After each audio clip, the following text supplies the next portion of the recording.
So I was able to get my hands on a copy of Curse City, and while putting it together, I found a problem. I was hoping for themed bases, and Curse City doesn't come with themed bases, it comes with plain base. So it's up to you to make the bases match.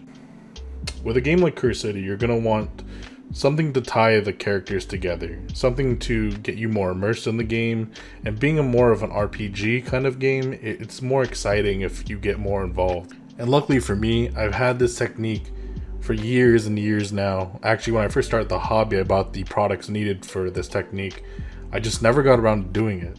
So in this video, I'm actually going to have the opportunity to show you a great way to mass produce matching bases. This technique can be carried over to armies, or if you're doing D&D miniatures, it's a great way to make a theme for your characters and set your character miniatures in a setting that you're trying to tell the story in. One of the cool things about this technique as well is once you get the initial cost of it out of the way, you can mass produce themed bases for very cheap. So I went to my local craft store and I picked up some clay. This is Fimo Professional Grade. So after opening the package, this is my first time using clay ever, so I wanted to actually test it. And lo and behold, it worked great. Pulling out my clay roller, I went ahead and threw a little piece in, and I just started rolling it. A couple times, folding it every time, just to try to get it nice and thin and consistent as I could. Once I found the thickness I liked, I went ahead and took the roller and rolled over it. And I found that if you actually just dampen the roller with a little bit of water, the clay doesn't seem to stick on the roller. The textured roller and the circle cutter both come from Green Stuff World. I'm going to leave links in the description to all the tools I use in this video. After dry fitting the miniature back on the base and making sure everything looked right, I had to harden the clay, so I went ahead and cooked it in the oven for about 30 minutes.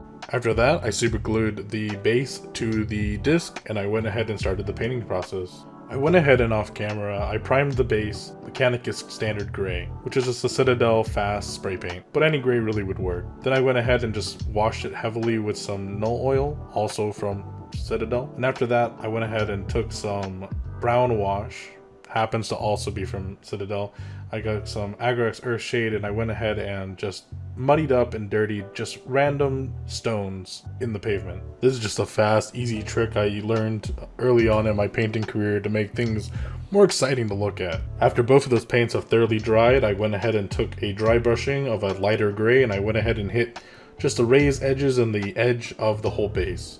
This is going to muddy up the color, but it's also going to blend them and make them look more natural. I then took a little bit of Vallejo's thick mud and just dabbed it on a few little areas inside the base just to make it look like that's where dirt has collected over the years. And after letting the mud dry a little bit, I went ahead and took a little piece of flocking, just a little plant, and I went ahead and planted it in that mud, making it look like the rain had caused it to kind of start growing something. A great tip for flocking is always put a little dot of super glue underneath it. It'll help it adhere and stay there for many, many years to come. And don't forget to floof the flocking as well. It's been in a package for its whole life and it needs a little floofing to make it look more natural. From this point, you're pretty much done. Now, this may seem like a lot of work for one base, and it is, but honestly, if you were to mass produce these bases and do the whole box at one time, it's not a lot more work than what we just saw. All the steps that we did could be assembly line, allowing you to crank out probably close to 100 bases an hour. Now it's time for you guys to go try this technique for yourself. I want to thank you guys so much for watching. If you like what I do here, you can subscribe for more or check out my channel, and I have many, many more tutorials for you guys to watch. Thank you guys again. Have a great day. See ya.